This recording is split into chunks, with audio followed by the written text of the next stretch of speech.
Hi everyone, Leah here from EurekaCrystalBeads.com with another helpful beading video for you. Before I get started, just a quick reminder to go check out the rest of our channel, and if you like what you see, hit the subscribe button and notification bell and you'll always know when we're posting new content.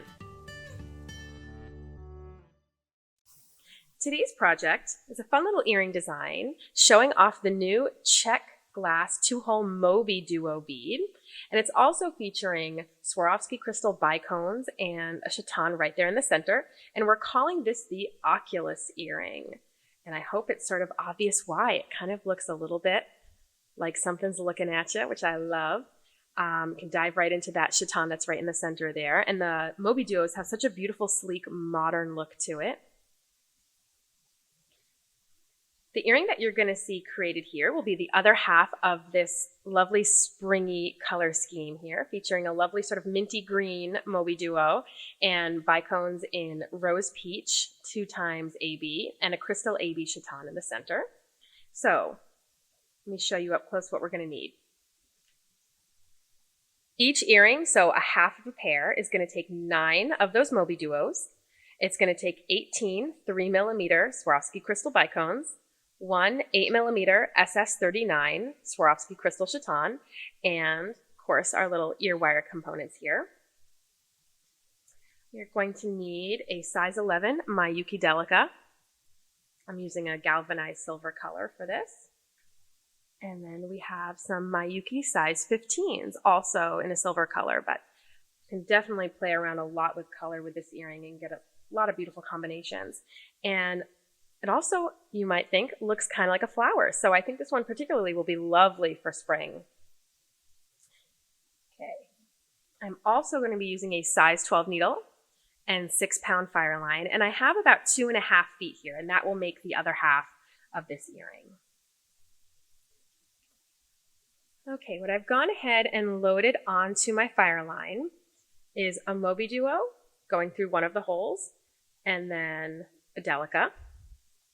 And then I've repeated that 8 more times to have what's laid out here. And it's really important that you make sure as you're loading on your MobyDuos and you're going through that hole, that you're going through them all in the same direction, so that way you don't have some that are flipped the other way. The MobyDuo does have a flat bottom, you can see here, but it has a top that sort of comes to a nice little tapered ridge. So we want to make sure that all of those tapered ridges are facing one direction, just like that. Now what I'm going to do is drag them to the end of my Fireline, and I'm going to leave a tail that's long enough that I can stick a needle on it later to weave it in. And for me, that's about 3 inches or so, but you should know whatever's comfortable for you. 3 inches is pretty safe. I'm going to tie it in a square knot. So that's right over left, and then left over right. It's like a double knot, but that second knot is backwards.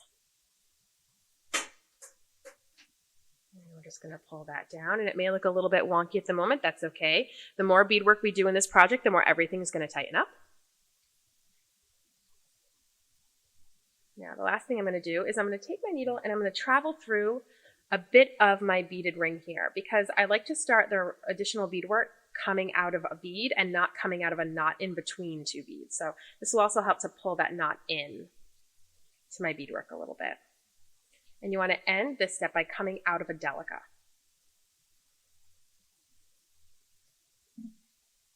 So you should be coming out of a Delica now that we've gone a little bit around our beaded ring here. So that way we can start a little strip of some ladder stitch coming off of that Delica. We're going to add a total of 3 additional Delicas coming off of that bead. So I'm going to pick up 1 new Delica, and I'm going to loop back around and through that same Delica. So that way my thread and my needle are both coming out of it on the same side. And I'm going to pull this all the way down. And it's going to just sit nicely right next to it. Now I'm going to pass up through that new Delica. And it's okay if they don't sit super tightly together. You can see a little bit of thread there. Once we get to the end of this little arm we're creating, we're going to travel back down it, and then that will help to tighten it up. So don't worry if you see a little bit of looseness. We're now going to pick up another delicate, and we're going to loop back around and through the new one that we just added. We're going to bring that down. Sometimes you might have to use your needle to kind of pop it into place a little bit. So there we go. We've added an additional delicate to our chain. We're going to pass up through the new delicate we just added. And we're going to pick up one more delicate to add on the very end. So we're going to loop back around through the bead that we're coming out of. Pull this new delicate down.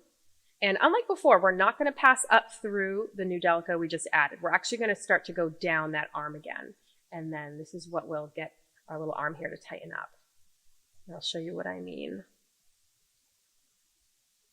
And when you get back down to the delicate that's at the very bottom, the one that was in that original beaded ring, you're going to pass through it as well as the MobyDuo and then the next delicate in your beaded ring, because then we're just going to repeat this step all the way around.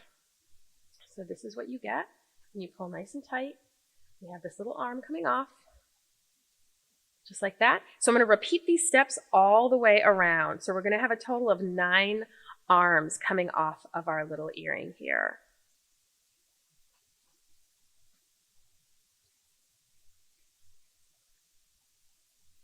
So I finished up all of the 9 arms of those ladder stitch arms coming off of our earring ring, that base ring we made.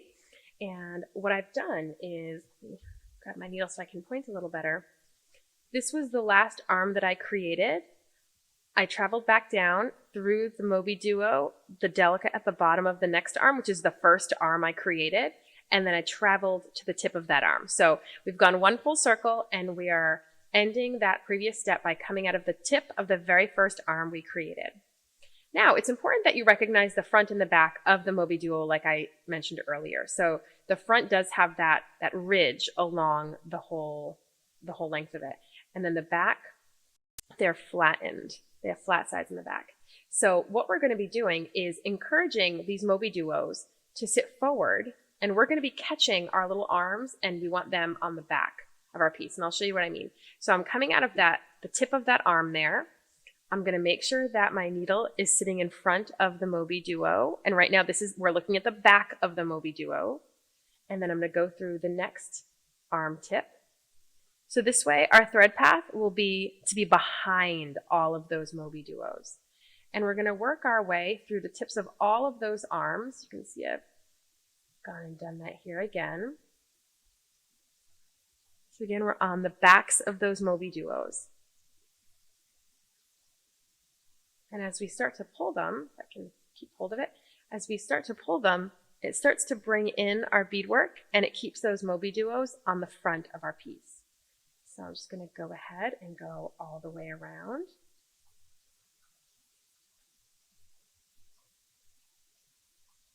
Again, just like this, you can see the needle on the backs of those MobyDuos, which is where the thread path will be once it's pulled through. Remember to keep your thread on the back. Don't let any of those MobyDuos that you've already gone through creep back up. Keep them behind your thread. And eventually we're going to make it back around to that very first arm that we started with, and you're going to go back through that delicate that we were coming out of at the beginning of this step.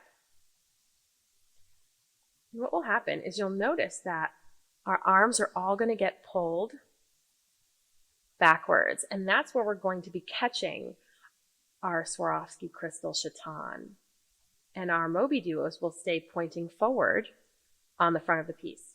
So the easiest way to do this is to actually put it down on your beading surface, and before you pull this tight, you're going to take your Swarovski crystal chaton and you're going to put it face down into the back of your setting, and just try to center it as much as possible. And then I like to just lightly put my finger here and then start to pull my setting closed, trying as hard as possible to keep that chaton nice and centered. And we're going to pull nice and tight. And that's what we get. So now our chaton is held in place from the back, and you can see it's held in place very securely from the front. the very front parts of these MobyDuos sort of end up acting like a prong setting. And that's what's keeping our chaton in place. And because they're spaced together, or spaced apart with those delicas, it's really allowing so much of the chaton to show through this setting, which is really nice. Now, if you were to let this go, this will start to loosen up just a little bit. So I'm going to circle back through that beaded ring 1 or 2 more times just to keep it tightened up a little bit more.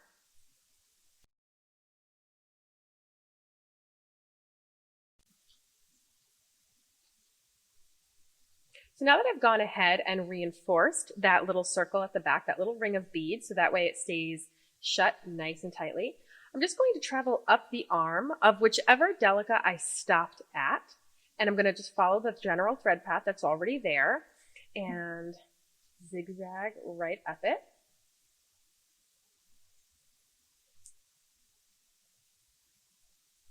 And once you get to the very top, you're going to go through that last delica, which is the first one from that original ring, and you can head right through the MobyDuo and then exit from there. And depending on how tight your ring is, it might be a little tricky, but there you go. Might have to dig your needle around just a little bit to get it to pop out, but it's better that this ring is nice and tight because that's what's going to keep your chaton in place. So now that we're coming out of the bottom hole of that MobyDuo, and that's the only hole we've utilized so far in all of these MobyDuos is the bottom hole. We're just going to head right up into the top hole.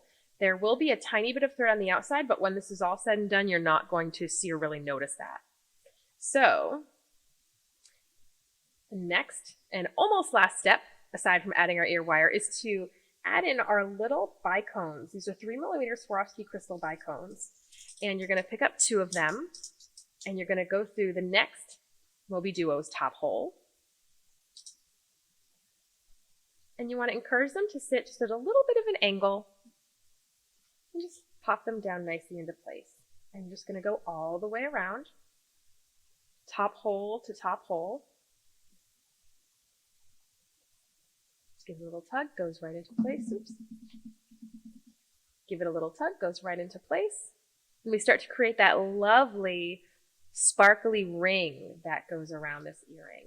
So I'm going to go ahead and get around the earring.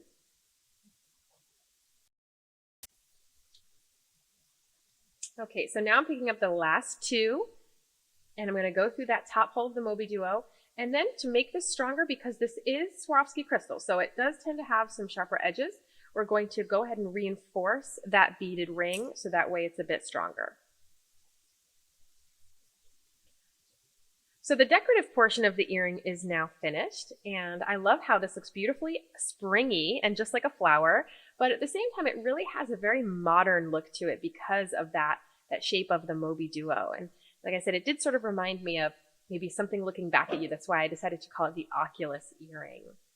So to add the loop for our ear wire, now there's multiple ways you can do this, but the way I came up with for this particular design is I'm coming out of a 3mm bicone that's on one side of a MobyDuo, and I'm going to pick up 6 delicas.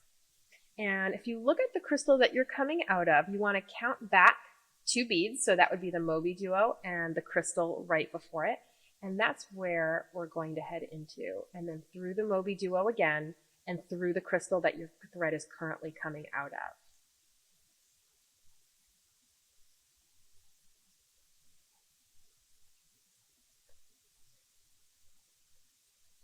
Like this.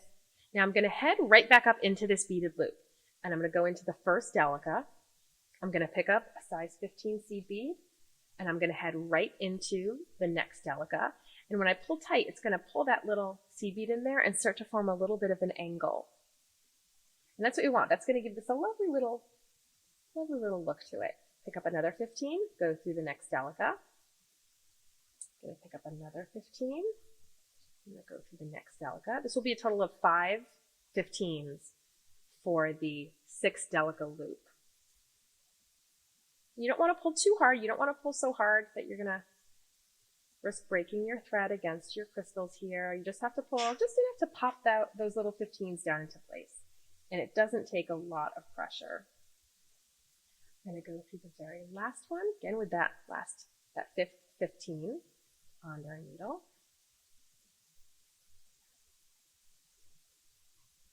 Just like this, and you get this lovely little accented loop that just looks a little bit fancier than just a plain beaded loop. At this point, we're basically done. We just have to wrap it up by weaving out our thread and tying some half hitch knots along the way. This is most easily done in that outer beaded ring that has all of our 3mm bicones. So I'll show you how to tie one of those half hitch knots. You simply take your needle, go underneath the thread path, right where your working thread is coming out of your beads, and go through the loop that you form, and then close that knot right where you created it. Just like that. We're going to go through another few beads, and we're going to do another knot.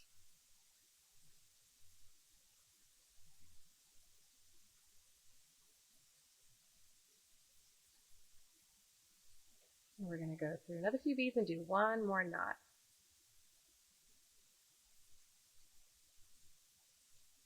As you can see, that 2.5 feet of thread that we started with was a nice ideal amount. Okay, now before you actually cut off your thread, travel through a few more beads just so you're not cutting right next to your knot that you made. Sometimes you're going to have to dig your needle in there just a little bit. There we go. All right, we trim off our thread. We take our chain nose pliers, swivel open your ear wire, stick on your lovely finished Oculus earring. And there we have it.